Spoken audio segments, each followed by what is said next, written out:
Certified AC అంతకుముందు కేసీఆర్ గారి ప్రభుత్వంలో నాకు 2 మున్సిపాలిటీలు ఉన్నాయి అధ్యక్ష, మెట్టుపల్లి, కొరుట్ల. రూరల్ కాన్స్టిట్యున్సీలో 2 మున్సిపాలిటీలు ఉన్న అతి తక్కువ కాన్స్టిట్యున్సీలో నా కాన్స్టిట్యున్సీ ఒకటి అధ్యక్ష. 2 కాన్స్టిట్యున్సీలకి 15 కోట్లు అప్పుడు శాంక్షన్ జరిగింది అధ్యక్ష. గత 15 నెలల నుంచి నా చెప్పులు అరిగినాయి అధ్యక్ష, షూస్ కూడా అరిగిపోయినాయి అధ్యక్ష, కానీ ఒక్క రూపాయి కూడా రిలీజ్ కాలేదు అధ్యక్ష. దయచేసి మీ ద్వారా ప్రభుత్వాన్ని కోరుతా ఉన్నాను, ముఖ్యమంత్రి గారిని, ఎందుకంటే వారే మున్సిపల్ అడ్మినిస్ట్రేషన్ మినిస్టర్ కాబట్టి, సేమ్ టైం ఉప ముఖ్యమంత్రి గారిని కూడా కొద్దిగా కరుణ చూపెట్టాలి మా కాన్స్టిట్యున్సీ మీద. ఎందుకు అంటే అధ్యక్ష, రెండోది ఆరోగ్య శాఖ మంత్రి గారు కూడా ఇక్కడ ఉన్నారు కాబట్టి వారు ప్రతిసారి వారు సంతకం చేసి పెడతా ఉన్నారు. మా హాస్పిటల్ అధ్యక్ష పెచ్చులు ఉడతా ఉంది మెట్పల్లిలో, వారు సంతకం పెడతా ఉన్నారు, కానీ ఉప ముఖ్యమంత్రి గారు దానికి శాంక్షన్ ఇవ్వట్లేదు అధ్యక్ష. దయచేసి హాస్పిటల్ చాలా క్లిష్ట పరిస్థితిలో ఉంది మెట్పల్లి అధ్యక్ష.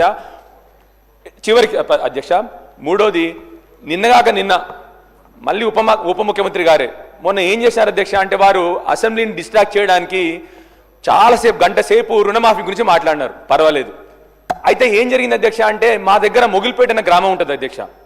అక్కడ సడన్గా రైతులందరూ అరే ఉప ముఖ్యమంత్రి గారి వాళ్ళేమో మొత్తం అంతా జరిగినది అని చెప్పేసి వారు చెప్పడం జరిగింది.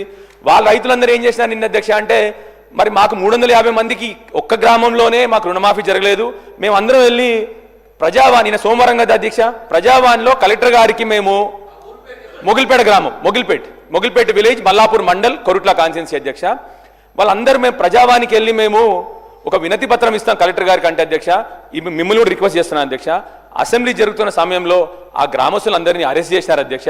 దయచేసి మీ ద్వారా రిక్వెస్ట్ ఏంటంటే అధ్యక్ష, అసెంబ్లీ జరుగుతున్నప్పుడు ఈ అరెస్ట్ల పర్వం ఎక్కువవుతా ఉంది. వాళ్ళు పాపం కలెక్టర్ దగ్గరే పోతామన్నారు, ప్రజావాణిలో కంప్లైంట్ చేస్తామన్నారు, ఎందుకంటే ఇక్కడ ఉప ముఖ్యమంత్రి గారు అందరికీ జరిగినదని చెప్పినారు కాబట్టి వారు అది డిసిషన్ తీసుకున్నారు అధ్యక్ష. చివరిగా అధ్యక్ష, ఇరిగేషన్ శాఖ మంత్రి గారు మా ఉత్తమ్ కుమార్ రెడ్డి గారికి కొన్ని చిన్న వర్క్స్ ఉన్నాయి అధ్యక్ష, నేను పెద్ద వర్క్లు అడగట్లే అధ్యక్ష. ఒక న్యాచురల్ బేరియర్ ఉంది అధ్యక్ష, రేగుంట మాటు కాలువ అంటాం అధ్యక్ష. అది ఏమైంది అధ్యక్ష అంటే, న్యాచురల్ బేరియర్ వాటర్ ఒక 2000 ఎకరాలకు పోద్ది అధ్యక్ష. అది గ్రాడ్యువల్గా టైంతోని అది కొద్దిగా డిస్ట్రాయ్ అయింది అధ్యక్ష.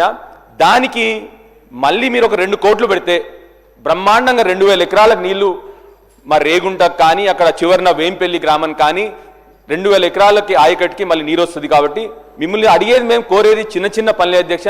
దయచేసి ఉప ముఖ్యమంత్రి గారిని మళ్ళీ ఒకసారి కోరుతాను, మా కాన్స్టిట్యున్సీ మీద కరుణించండి.